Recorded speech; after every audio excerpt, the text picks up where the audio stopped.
The sales robots have taken over, and they're decimating deals left and right, destroying them right in their tracks. On the AI for Sales podcast, our mission is to empower everyday sellers to embrace AI superpowers to build new bridges and crush quota. Dr. Joel Abon said it best in the AI for Sales book. In sales, time kills deals. In AI for Sales, AI kills time. Join our hosts as we learn from the C-suite of the world's fastest growing companies about how you can leverage AI today to transform your sales revenue engine while being the best version of you. Welcome everyone to another AI for Sales podcast. I'm with an amazing guest today who's leveraging AI around podcasts, not just for the presenter and the host, but also for the audience. And it's just amazing because I've been in and around podcasts for the last 3 to 4 years. And I'm so excited to have this guest on the show. So Tony Guarnaccia is with Castosity. His company, one of the pages is podcastonesheet.com. So check it out, podcastonesheet.com. Tony, welcome to the show. Thanks so much. Really appreciate having me on today. Yeah, I'm excited to dig in. I know we did a little bit of screen share ahead of time to kind of see what's going on. But before we get into the technology fireworks, as I like to call it, help our audience connect with you and understand, how'd you get from when the time you're a kid to the time you are now? What do you think got you? What was your interest when you were younger? Yeah, so man, lots of interest, but one of my favorite things was collecting baseball cards. Because of course, I grew up in the 80s, and that was kind of like the mini stock market of the day. You get this, hey, I got, Wade Boggs, I got Tony Gwynn, I got, Mark McGuire, whatever. And I was like, oh, wow, let me trade this up. And so that's kind of where I started learning my business sense and just basically starting to collect these cards. And that became a real passion of mine. I love it. We found a pack of cards in a house we rented in San Francisco one time under a bench that was screwed down. And unfortunately, a lot of water had leaked through there, but there was about 50 cards that were pretty interesting. So wow. Just had a little bit of water damage on them. Yeah. That's all right. You never know what you're going to find, right? You never know. Oh, that's good. Talk to me about, AI, whether it's inside your world or just AI in general. What are you most excited about that AI can have the ability to solve for people? Oh gosh, I just got out of a huge AI conference where I got a chance to speak with some amazing, and join some amazing speakers, and just the buzz and excitement is really just, I haven't seen anything like it since really when the internet came out. Like this is really the biggest thing I've seen in my career, and I was there early for Google and search and social and worked directly with a lot of those companies, but I haven't seen anything like this, and so I just think the future is huge for it. In particular, I think you're going to see a lot more kind of specialized use cases, like ChatGPT is kind of broad. I think it's going to be interesting to see as things evolve that you'll have more narrow use cases that are used for specific use cases like I'm doing for podcast specific, like you might be doing for sales specific. So I think that's kind of where you're going to see things. And that's pretty typical in most industries, right? You have a lot of, kind of fragmentation, and then you kind of have things getting rolled up, and you always have this kind of ongoing cycle. And so I think you'll find something similar in this space. Yeah, love it. Well, let's double click on the podcast side because, when I first started out, I partnered with a company that hosts maybe 300 to 500 podcasts on their network. They've got ads that get injected, and I manually did it for the first year. So, going in, making the cuts in the podcast, sending it out to the guests after the recording, just a lot of work. And so when I discovered outsource podcasting, they're more efficient than me. I can pay for a services provider. And where I see it going now is, okay, a service provider could cost $1,500 a month, $2,500 a month, X dollars a podcast. And it's high service, little work required from myself, but it's also high cost. So where I see it going now or very soon from now with companies like yours is the cost goes down dramatically. You can still do self-serve, but get the quality that you would expect. Is that kind of, where you're headed, or talk to me more about your vision for the podcasting AI? Yeah, absolutely. So that's exactly what we're looking to do. So we're looking to take and leverage AI to automate things like your messaging, the questions you might ask the guests, what you might do for marketing after it. And really, we're focused on two main areas, which are the two areas that are lacking. So if you think of the average podcaster, there's really 4 Ps. You have the planning. So what kind of content am I going to create? How's it going to create? People spend some time there, not a ton. Then you have the production. Now, this is where most people spend their time, and this is where most of the industry is focused. Like, so, you have hosting companies, you have companies that record, like we're using Riverside right now.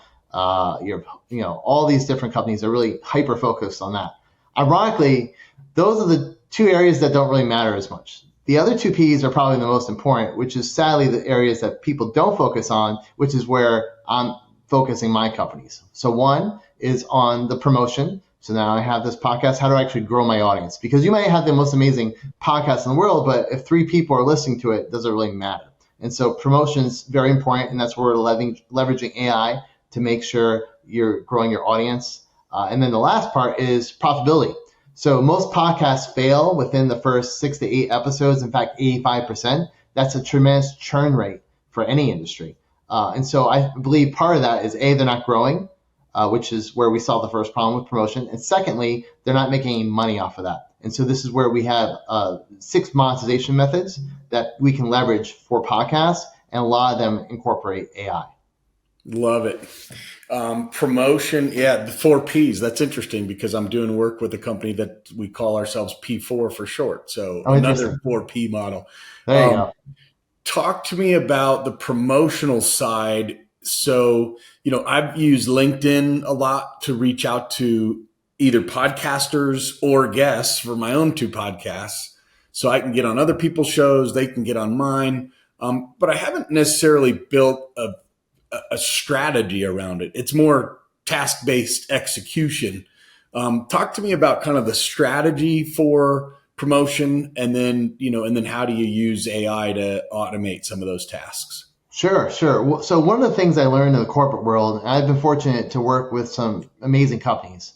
And so I was fortunate enough to have Google's Partner of the Year back in 2009. So grew an agency. I didn't own the agency, unfortunately. It was a big corporate agency, but grew it from basically $0 to $400 million in just a few years. And the way we did that was we did a co-marketing, co-branded partnership between Google, ourselves. So at the time I worked for ADP, which had an automotive division at the time, and Google. So it's Ford, Google, and ADP. And so that all happened because of co-branding, co-marketing. And so if you look at the small business world, very little collaborate. And so the first foundational component of leveraging your podcast from a marketing perspective is to do what's called co-marketing. So this is really tapping into your guest list, or vice versa, the guest tapping into the host list. And part of the problem is it's difficult to do because you have to share those assets. You have to make it easy for someone to do it. And so that's really where one of my companies is focused, which is called Podcast Portals. It gives a single portal where you can share all the assets. Most people share a link, or maybe if you're lucky, you get a Google Drive. And so it has all the marketing assets in one place, and then it's very easy to share it literally by hitting a button. In phase 1, we're just incorporating known sources that are popular, like Canva, like Google, Google Drive, Google Docs, etc. Version 2 is going to have AI where we create all that content for you automatically, including all the images. So now you don't have to create quote cards. Now you don't have to create episode cards, podcast show art, that kinds of thing. We're going to automate that whole process. Got it. Love it. Yeah, I found that when I partner with 2 different podcasting services companies. One's a little lower cost, and then one's, premier cost. This show is on the premier cost model. And so I get, 2 different assets, 2 shorts, and then 2 posts that I could put onto my social media pages that are images. And that's cool. I wonder, do you have an opinion on what's what's the right amount of content that should come from a 30-minute podcast? Well, I have an agency as well, and we create, I think, 30 different pieces of content. And to be honest, a lot of it's automated, right? Because of AI. And so I think the first question is, where is your audience? So you want to make sure you're creating content there first. But then the whole idea is become omnipresent. Because if you're seen everywhere, you can essentially hack into your ideal prospect's mind. And one way to do it is through what's called retargeting. So basically, you can pixel them anywhere they go, they see you. I do that all the time when I go to trade shows. So I went to the biggest podcast show last year called Podcast Movement.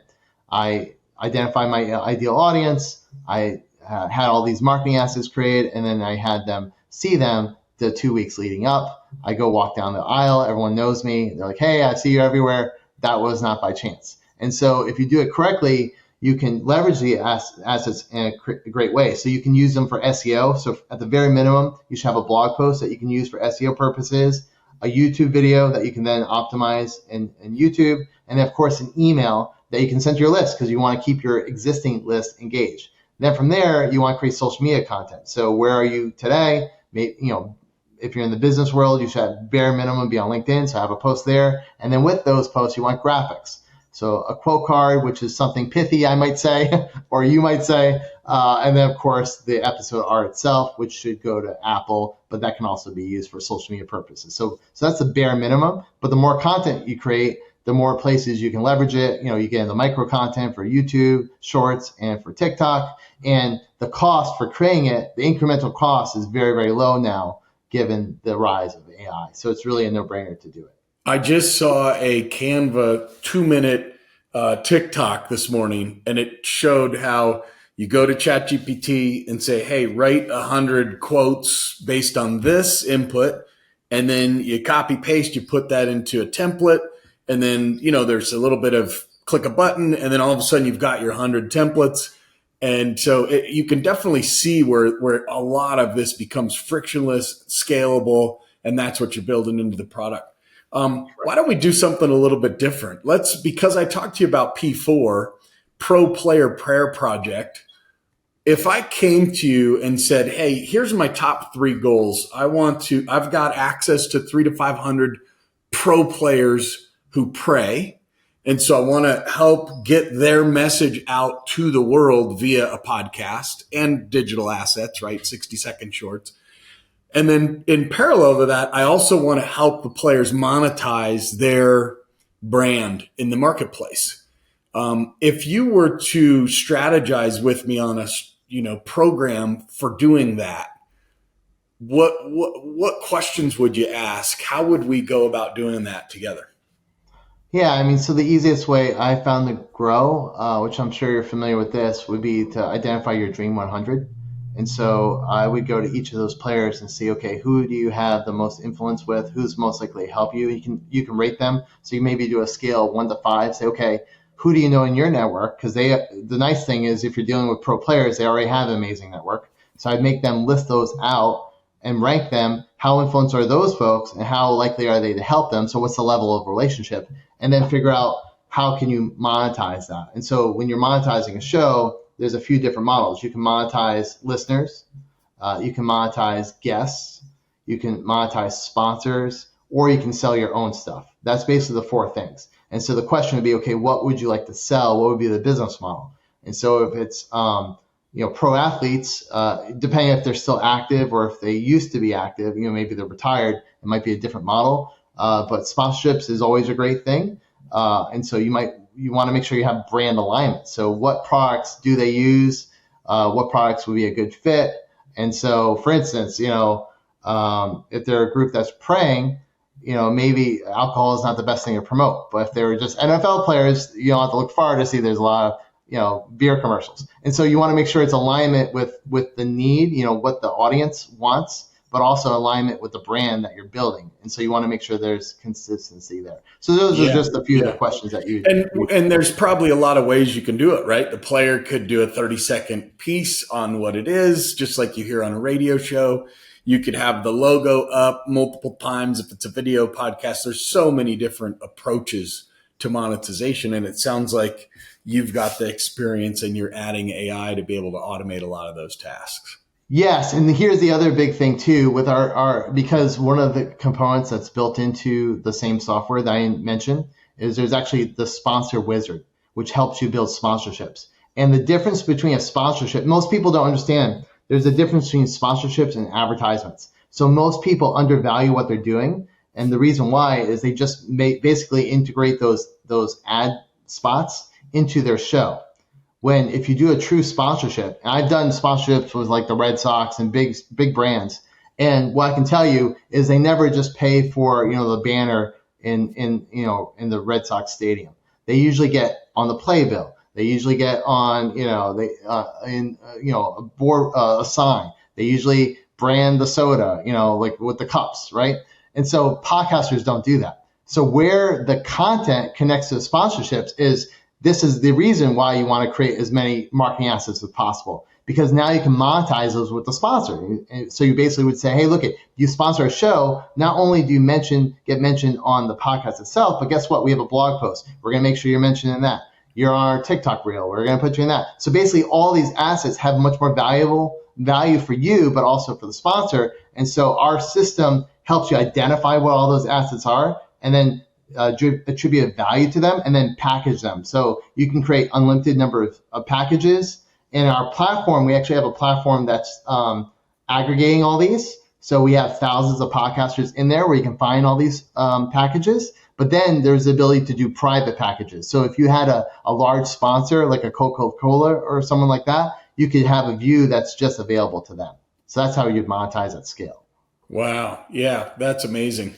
Well, it sounds like you've thought through a lot of this. So if I go back to our early conversation that, companies like ours spend $1,500 to $2,500 a month to do podcasts, where does it get, right? As you add more of these types of elements, does it stay the same and they get more value add, or are there models where a podcaster could run, infinity number of podcasts and do it for a couple $100 a month? Talk to me about how do you see it ranging as you add AI into the mix? Yeah, you can definitely repurpose it. So for instance, you look where there's overlap. So I'm launching a podcast for podcasters and content creation. I also have AI Tools and Trends, which is a podcast for AI. And guess what? There's a lot of overlap because there's podcast companies that are using AI. And so I can take that one interview, distribute it to the AI podcast, but then also take it and distribute it to the podcast. Or I can do cross promotions with the content or with the companies as well. So I'm doing, for instance, a giveaway. And so I'm giving a giveaway, I don't know, I haven't decided yet, but maybe $100,000 of AI software that's completely free, maybe a 1-year license. And I could use that if I do one that's just based on content, I could take that, bundle it with the AI Tools and Trends giveaway, or I could do it with the podcasting source giveaway and people get it. So there's all sorts of ways you can take one thing, because the one thing I can tell you, working with amazing companies, I've worked with a dozen Fortune 500 companies and 10,000 small businesses. The thing that separates the best is they know how to create leverage. And so if you can do one thing and apply it in many different ways, in many different circumstances, that really gives you a lot more to work with. And that's how you monetize at a higher level. Leverage. I love it. Yeah. I think of the old way as analog, and now we're in the digital world. And with AI, it even adds more exponential to the concept. So I think that's very exciting for whatever it is you're bringing to market, whether it's a brand, whether it's the power of prayer, or whatever you're talking about. So tapping into the leverage is super important. Talk to me about the future. If you think, how far we've come in so little time, just in the last year, so much has changed with generative AI. If you go 5 years out, 10 years out, how does the world look differently than it does today around AI? Yeah, so I think it's definitely going to impact jobs. So I think the people that know AI are going to be the people really kind of steering the ship in the future. And so I think it's to everyone's best interest to learn it, because otherwise you'll get displaced. So you want to be ahead of it. I think ultimately you're still going to have people running it. There's just going to be less people. But one thing I know is a lot of times people get freaked out. Oh my goodness, it's a car. You're not going to need horses. What are we going to do? Or, oh my goodness, it's the internet, But that has hurt some industries, like direct mail was hurt, right? You're not getting the LL Bean catalog at the same level as you might get it. And so it is going to shift. So people need to get ahead of that shift. And then as you go further out, I think you're going to have a lot more kind of automation. So there's already bots that are kind of, taking instructions and then writing their own prompts. So it's almost more self-aware of what to do and automating the whole process. And of course, as you go further out, I think you're going to see it integrated into more, what they call Internet of Things. So it's going to be built into your refrigerator and into your car and just more autonomous structures where it gives us more free time, but we're going to have less control too. So. Yeah, that's interesting. I heard Pam Didner, who's a marketing expert, and she did the keynote 3-4 years ago about AI, and her perspective on this area was who's going to wear the pants in the AI family. Yeah. And, it's interesting because right now, for the last couple of years, it's been, hey, I'm going to use AI to do X, Y, or Z. But in the future, it's, hey, the AI is going to tell the human, do it this way. It reminds me also of Dave Elkington from InsideSales.com. 15 years ago, he said at some point the field reps will actually work for the inside rep because the inside rep has access to the brains and the computer and the knowledge of the CRM and can quickly and easily find things. So it's a very similar situation where the AI actually becomes like the inside rep, and the value of that field rep, if you don't have access to the power of AI and information at your fingertips, you become a lot less relevant. Yeah, the only thing I would say about that, though, like the other thing I should mention is I believe as AI becomes more common, you're going to have more content, obviously, right? So that's going to become more of a commodity, and the value is going to lower. So even though it's so easy, everyone else is thinking the same thing. It's so easy. I'm going to create more content. So what's that going to mean? Well, that's going to mean influence is going to become even more valuable. And so that's where I think building people's personal brands is going to be critical. But this is also where relationships, which is really the key driver of podcasts, building relationships, leveraging those relationships. We talked about before how a lot of people just build a great conversation, great, kind of micro relationship on the podcast and not let that go. I think as things evolve, leveraging those relationships more and more, and then also in-person events. Because with everything getting automated, I think the face-to-face is going to make a big comeback because that's going to be the only thing that's real. Because let's face it, as videos get more, sophisticated with AI, is that a real person talking to me? Is it fake? So I think having the direct face-to-face, belly-to-belly, as they used to say in the sales world, is going to be big. It comes back. I love it. Let's talk briefly about ethics in AI because you and I come from a similar faith background, and whoever sits on top of the AI algorithms under the hood gets to dictate and control where things go and what's ethical and what's not.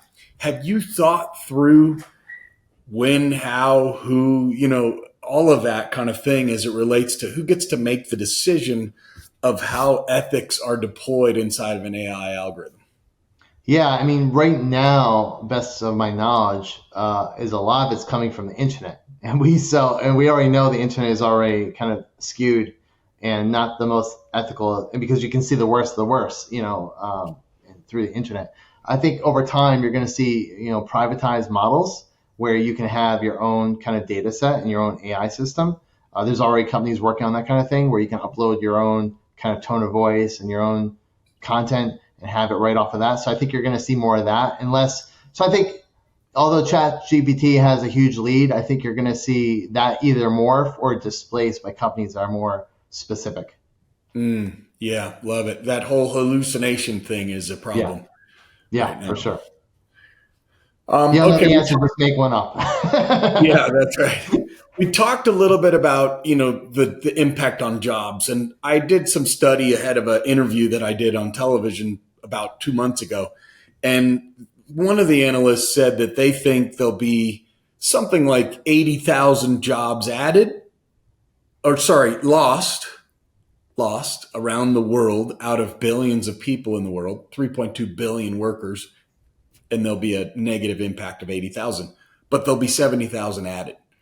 And that to me seems to ring true. Like you said, yes, some of the jobs will be lost in mass. However, the new job creation that wouldn't have otherwise been there. So just looking at your company, right? You're largely powered by AI. What are you seeing? Are you net positive or net negative in terms of jobs? Yeah, I think we're going to be growing and adding jobs, no doubt, because you still need people to program it. Although you can program a lot with AI, you still need someone to oversee it to make sure. So I think the difference is, instead of adding 2 or 3 people, you might add 1 person because it is more efficient. So you're not going to be hiring as many. So it is going to be growing. So I don't think the question is so much there will be jobs added. The bigger question is how many are going to be displaced, how many are going to be lost. That part is not entirely clear to me, at least in the short term. That's the part of that. So there's definitely going to be added, at least from a personal perspective, added. I just don't know how many would be removed. And we're small. We're not removing anybody, but that would be the question I would think about. Sure. Well, Tony, I've had a great conversation with you today. I really appreciate you being here and sharing so much with our audience. We've been talking with Tony Guarnaccia with Castosity. And if you want to learn more, you can go to Podcast One Sheet as one of the core technologies we've been talking about today. Tony, if people want to find you, what would be the best way to get in touch with you? Yeah, so if you kind of want to connect with me directly and see all the different companies I have that have AI, you can go to Meet Tony G, because no one can say my last name, .com. So just meet, MEET, Tony, TONY, G.com, meettonyg.com. I love it. We did, I've done that for about 3 different influencers recently. Meetwithchad.net, meetwithdarren.net, meetwithjoe.net. So that's kind of become my signature for helping people get easy to access on their calendar. Well, Tony, amazing conversation. I wish you the best of luck as you go forward in your AI adventures. And it sounds like what I love about what you're doing is that you've been there, done that with the strategy, with people and technology. And so you've got the right path forward versus the alternative. A lot of people, I think, are saying, oh, I can go do something with AI. But if you don't have the overarching strategy around the 4 Ps you talked about and the business problem and the promotional side, et cetera, then you're just going to be fumbling, blind leading the blind. So I think, choosing partners in whether it's podcasting or software development or whatever it is you're working on, it's important to find the strategic leader of that business to make sense of it all. So really appreciate what you're doing. Great. Thank you so much. Really appreciate having me on. This was a lot of fun. All right, everybody. We've been talking with Tony Guarnaccia, Castosity. Thanks, everybody, for being here. We'll catch you on the next AI for Sales podcast. Hey, you made it this far in your AI for Sales journey. Want to augment your sales growth? First, leave us a review and then visit www.scalex.ai to claim your free strategy session today.